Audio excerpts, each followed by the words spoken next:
I spend at least a week a year where I go off and just read people's PhD theses and new things that are going on in the field. Bill believes a prime ingredient of his success was his early fascination with computers.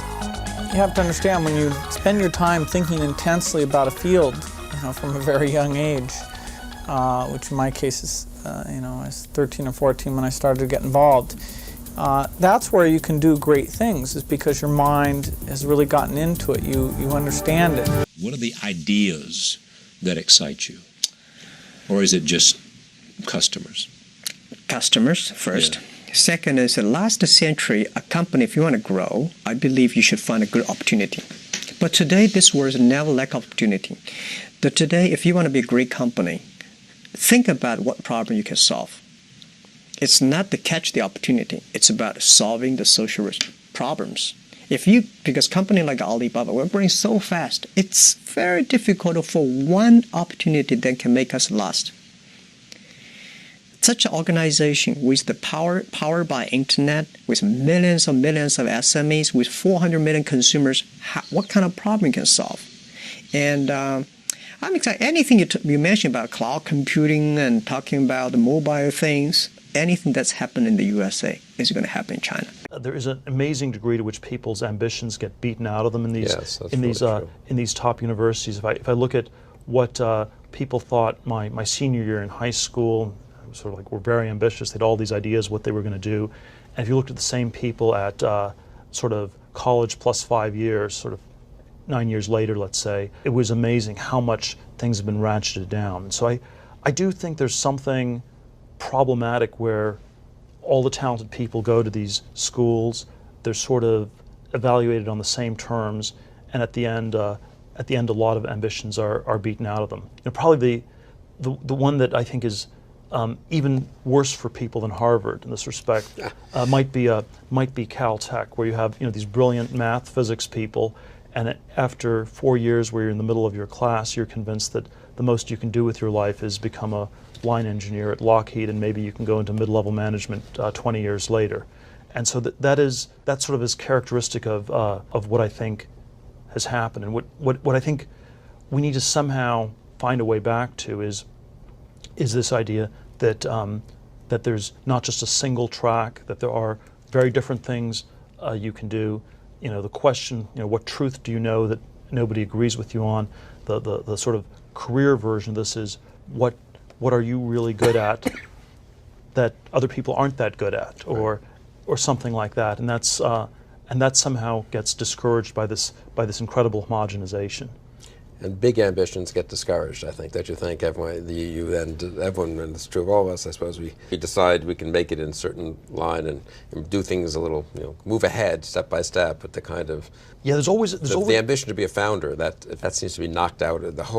Both the institutions and the mindset that permeates the institutions is almost a denial that ambition is reasonable or even possible. Well, there's a sense that there are all these people who are ahead of you, so there's always this sense there's so many people who are much better or just as good as you, so who are you to think that you can do anything different? And obviously, when everybody starts to think that, nobody does anything, and in fact, it becomes self-fulfilling once again. And for me, so much of the lesson that I feel like I've learned is, I feel like it's really hard to decide to start a company, right? Facebook, I didn't start it to start a company. I started it because I really wanted this thing personally, and I believed that it should exist globally, although I wasn't quite sure that we would be able to play a role in doing that. It was mostly just through kind of like wanting to build it and having it be this hobby and getting people around me excited that it eventually kind of evolved into and got the momentum to become a company. But I never really understood the psychology of deciding that you want to start a company before you understand what you want to do. This gets back to the question of why did we first open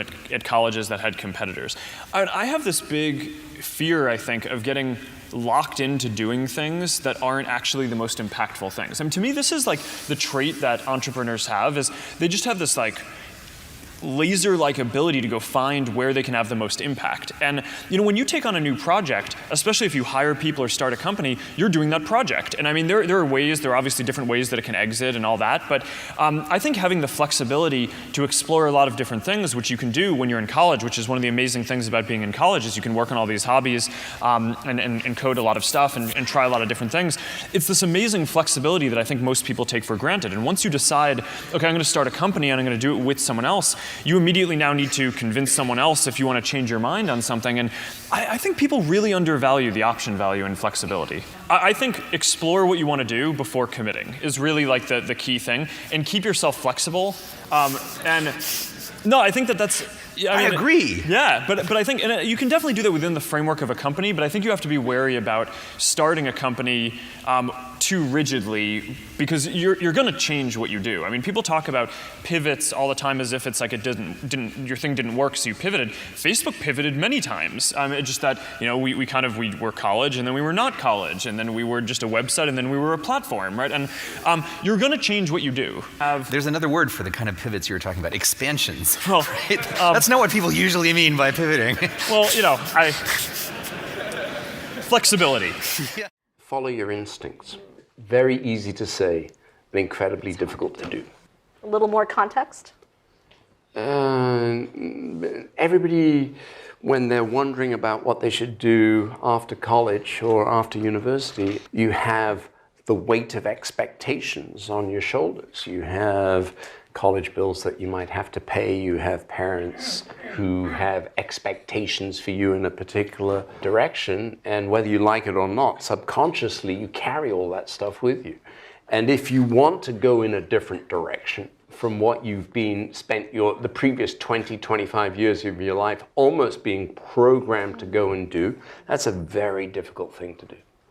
What matters eventually is the quality of the investment decisions made and the acuity with which those are made. And it's somewhat similar to the analogy that people used to make when newspapers were read more frequently than they are today, which is not to get sucked up into believing your own headlines.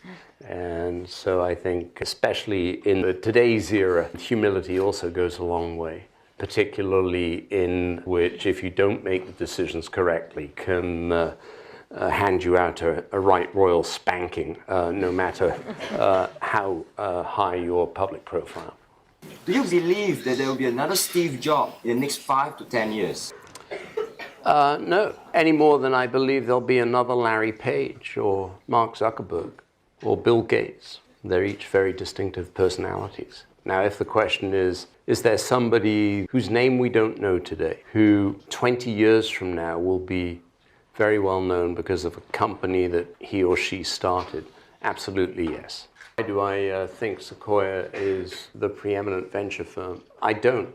I think I always feel we're always one step away from going out of business, and that we can never take anything for granted, and that we're only as good as our next investment. The advice that people should follow their instincts, whether I could say a little bit more about that. I think it helps if you try and enter an environment where you think you can learn a lot, whether that's inside an organization. It doesn't have to be a company, it can be some other organization, or around people that you particularly admire, that you can learn a lot from.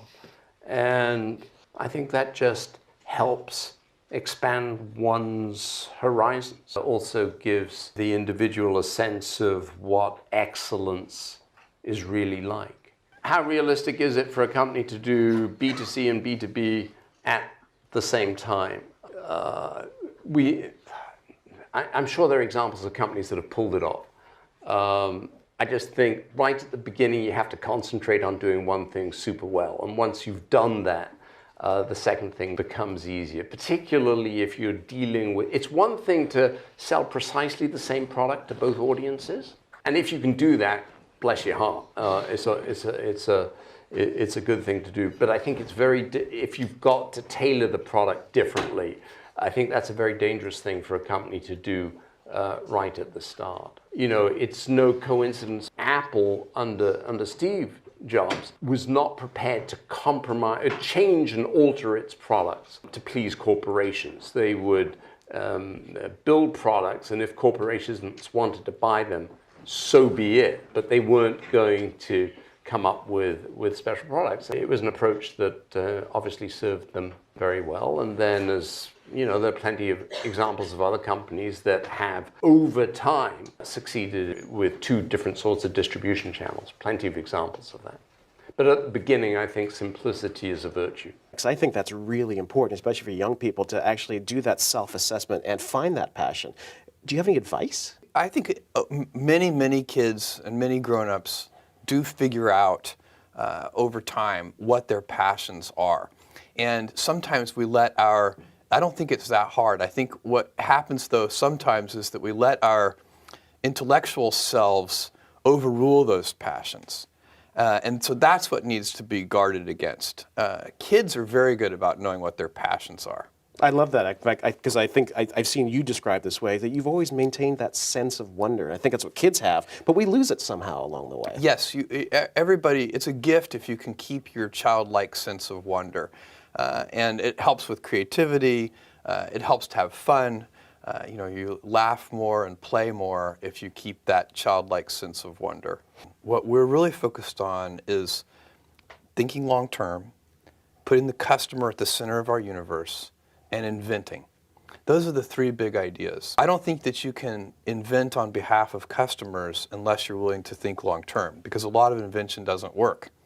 If you're going to invent, it means you're going to experiment. You have to think long term. So these three ideas, customer centricity, long-term thinking, and a passion for invention, those go together. That's how we do it. And by the way, we have a lot of fun doing it that way. What's amazing about your success is that your timing was good too. How does an innovator actually identify that historical momentum, that Kitty Hawk moment? You recognize what was happening with the internet, and you said, you know what, there's actually a room for me to start with books and then move on. How do you do that? How do you find the time and the momentum, the zeitgeist? I think everybody has their own passion, their own thing that they're interested in, and then you're very alert to the things that are in the sphere of influence of that passion. So your passion has led you to change the world, frankly, with Amazon. But yet you've got Blue Origin, you've got Bezos Explorations. Why can't somebody like you just rest on your laurels? Go play golf. Well, I love what I do. I also have 4 kids. I have a wife that I love. I have a lot of passions and interests. But one of them is the pace of change. I love the fact that I get to work with these big, smart teams. The people I work with are so smart, and they're self-selected for loving to invent on behalf of customers. And so, it's not, do I love every moment of every day? No, that's why they call it work. There are things that I don't enjoy, but if I'm really objective about it, and I look at it, I'm so lucky to be working alongside all these passionate people, and I love it. How do you remain nimble? Because there is somebody in their dorm room who could eat you up for lunch the next day. My belief on this is, first of all, that's completely correct, and you can never assure anybody that can't happen. But I think if you have a customer-centric culture, that cures a lot of ills, because we wake up, let's say you're the leader in a particular arena, if you're competitor focused and you're already the leader, then where does your energy come from? Whereas if you're customer focused and you're already the leader, customers are never satisfied. So if you're customer focused, you're always waking up, how can we make that customer say, wow? How can we, our energy, our passion, we want to impress our customers. We want them to say, wow. It's that kind of divine discontent comes from observing customers and noticing that, things can always be better. There's always a sense that people have that it's really hard to come up with answers. All the answers have already been discovered in one way or another. And I think that's not the case. And I sort of divide things up into conventions, which are things everybody knows to be true. At the other extreme, there are mysteries, things that nobody can figure out. And in between are these things that I call secrets, which are things that you could figure out. They're hard, but if you really work at it, you could figure something out. And one thought that I have is that there are many secrets left to be discovered.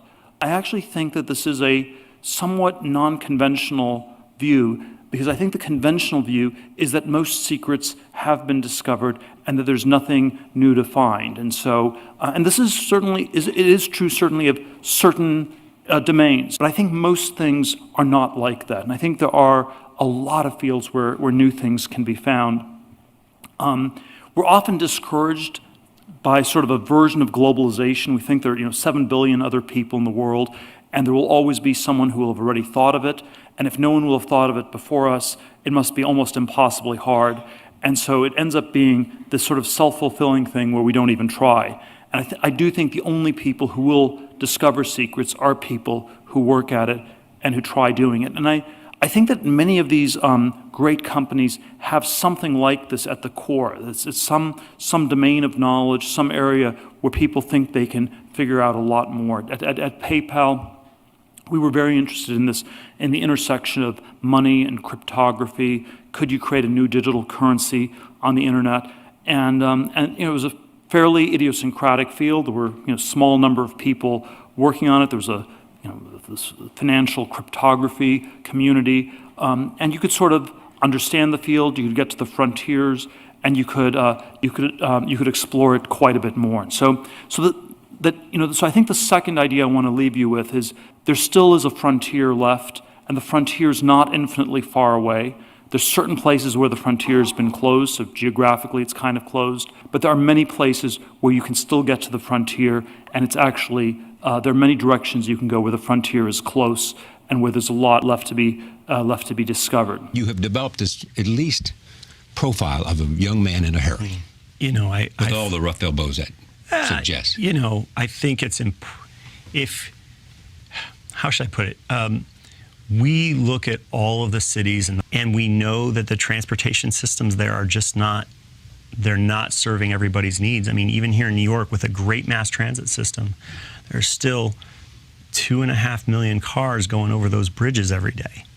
And so we just believe we can help the city do better. I guess most successful entrepreneurs are not waiting for it to come to them, for success, and not waiting for progress.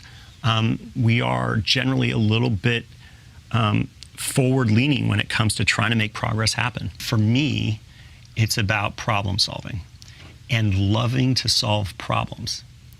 And so if you are passionate about solving problems, sometimes I just like to describe this as like, imagine a really great math professor with no problems to solve, right? A great math professor is somebody who wants the hardest problems, who wants to solve them and loves solving them. That's kind of how I feel about my work. And so it's not about a man in a hurry. It's more about really interesting problems in the world and how do you lean into them and solve things that people maybe thought weren't even possible to solve. And that's fun. For us, we don't really aspire to be somebody other than ourselves. And part of being ourselves is sort of reimagining the way things could be done. So we like to take the impossible, we like to take the old way of doing things and just completely change it. That's part of who we are. But there are great CEOs, great founders, great leaders out there, and there's something to learn from all of them. In fact, there's something to learn from the ones that aren't great too. Like, again, everybody sees success, they see failure, and we see that personally and we should learn from it, but why not learn from other people's success and failure? There's something to learn from all of them. It depends how you look at it, but when you have sort of this problem-solving culture, the core group sort of depends on the problem that's being solved. And so it's very dynamic what that core group is and on what problem. I have 10, 11 direct reports, and then depending on what the problems of the day are, can determine how many of those folks are in a particular problem. And by the way, a lot of problems getting solved that I'm not involved in. And so figuring out which ones that you go into, how do you prioritize it, how do you get to the future faster is one of the things we spend a lot of time sort of architecting. Silicon Valley and sort of the state of Silicon Valley, do you think it's at a high point of invention right now, or at a plateau, or at a low point, or well, I think there's jumping off? Yeah, it's funny. It reminds me, like, look, I've been an entrepreneur since the late 90s, and I remember in 2001 I was raising money. I was raising money in the fall of 2001 for a networking software company, and I remember going to one of the restaurants in Palo Alto, which used to be bustling, and like you'd have to book, like, get a reservation like a month ahead of time or something, and it was empty. It was like tumbleweeds. And I remember a VC telling me that all the things that could be invented, this is 2001, all the things that could be invented in software had been invented, and that there was no more innovation left in software. And right, so that irrational sort of, there's irrational exuberance and irrational pessimism. I'm just generally an innovation optimist. I just think there's just problems to be solved everywhere, and once you solve them, you already see what's, I like to say boredom is only the result of a lack of imagination. And, the minute you solve one thing, you just sit down for a few minutes and then you come up with like 10 more ideas. So I think I'm an optimist, like there's just so much more to do. I think what's very interesting, and maybe this is because of our global reach and just where we've been, is Silicon Valley, I think, has been sort of the North Star for innovation, or the hub of innovation globally. And I think that is no longer going to be a thing. I think if we go 5 years out, you're going to start to see hubs of innovation. This is about to be real, at least with a couple major ones, right? I'm just going to ask you one more question because our time is up. You're worth a lot of money now. What's the most expensive thing you've bought? Well, I think what a lot of people don't know is that I've never sold a single Uber share. So the most expensive thing I bought before Uber started, and it's my home, and it was right around $1 million. Okay. So I got a mortgage. You still have a mortgage? Yeah. Amazing. Fabulous. Thank you so much, Travis. Okay. Chengkong is the Cantonese word for the Yangtze, China's longest river, and it is more than just a name for Li. 呢個 Yangtze River 點你解釋啊？就長江咧點解能夠成為長江咧？就係你咧咩水嚟到你都可以吸收，你都 welcome。Yeah。所以你做生意，因為我自己咧。當我22歲做生意嘅時候， Yeah. 我表面係好謙虛，但裏邊好泡， Yeah. 唔係咁好。所以我自己勸誡自己，做個名長江，你要做到長江咁大嘅水呢，你一定要謙虛，一定要吸收其他水嚟。你好似長江。我就想間公司呢有成就。但係我經營嘅方式咧，我採用咧 check and balance。你一定咧要令到用西方嘅管理模式，但係有個內心嘅哲學咧，我就選咗中國儒家好有用嗰一 part。咁多年嚟都證明咧係。我哋都幾好，尤其高級行政人員咧，你只要睇我哋嘅 turnover 係好少驕傲嘅。What's the lesson? The lesson say you need to be very careful to manage the company. Also, don't investment and like a gambler. The key pieces of advice Li Ka-shing is passing on to his sons.